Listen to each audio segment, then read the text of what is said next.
جابر بن عبداللہ روایت کرتے ہیں اذا صمت فلیصم سمعک وبصرک ولسانک عن الکذب والمحارم، جب تم روزہ رکھو تو تمہارے کانوں کا بھی روزہ ہونا چاہیے، گانے نہ سنو، گالیاں نہ سنو، بری باتیں نہ سنو، چغلی نہ سنو، غیبت نہ سنو، کسی کے بارے میں غلط بات کی ٹو نہ لگاؤ، وہ مجھے بتاؤ نہیں، اپنے کان کا بھی روزہ رکھو، وبصرک، آنکھوں کا بھی روزہ رکھو، اس سے حلال چیز دیکھنی ہے، حرام نہیں دیکھنی۔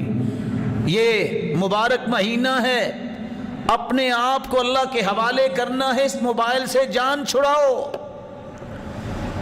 یہ موقع ملا تھا کہ دھوکہ دور ہو، جو لوگ کہتے تھے جہاز گاڑیاں نہ ہو تو زندگی نہیں، زندگی ہے کہ نہیں ہے؟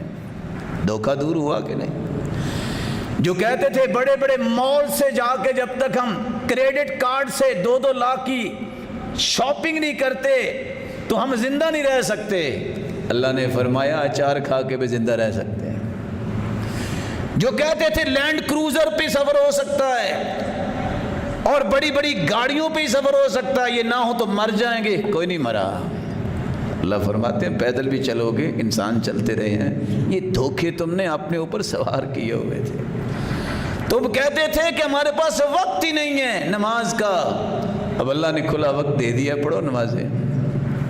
بس یہ وقت ہی نہیں ہے، قرآن کا مشغولیت اتنی ہے، اللہ نے سارے کھاتے بند کر دیے ہیں کہ تمہارا یہ اعتراض تو میں ایک مرتبہ ختم کر دوں، اب بتاؤ مشغولیت ہے کہ فراغت ہے؟ لیکن اس فراغت کو بھی نعمت سمجھو، قرآن کھول کے بیٹھو، دعا کر لو، ذکر کر لو، اٹھ کے نوافل پڑھ لو۔ اس مصیبت سے جو آپ ہزاروں میسج روزانہ پڑھتے ہیں اور ہزاروں میسج آگے فارورڈ کرتے ہیں، اور میرے بھائیوں کچھ پیغام اور میسیجز اللہ نے قرآن کی شکل میں بھی بھیجے ہیں، انہیں بھی پڑھ لو۔ اس لیے تو سلف صالحین رمضان میں باقی سارے کام چھوڑ دیتے تھے، کہتے تھے یہ شہر القرآن ہے، حدیث پڑھانے سے بھی گریز رہتے، نہیں یہ قرآن پڑھنا ہے، بڑی بڑی مجلسیں لگانے سے بھی گریز کرتے، کہتے بس قرآن پڑھنا ہے۔ وقت کو استعمال کرو۔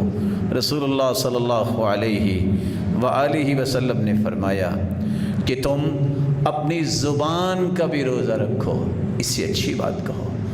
اور حدیث کے الفاظ یہ ہیں من صام رمضان فعرف حدوده وحفظ ما ينبغي له ان يحفظ منه كفر ما قبله، جو رمضان کے روزے رکھتا ہے اور رمضان کی حدود و قیود کو جانتا ہے اور حسب توفیق اس کی حفاظت کرتا ہے، اس بندے کے سابقہ سارے گناہوں کو معاف کر دیا جاتا ہے۔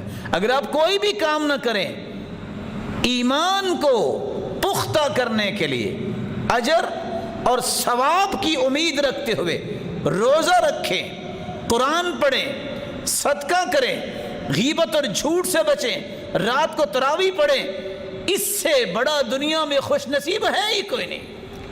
آپ کہیں کہ میں نے کیا کچھ نہیں، آپ نے بہت کچھ کر لیا۔ آپ امید رکھیں ثواب کی، ایمان کے ساتھ روزہ اور تراویح کا اہتمام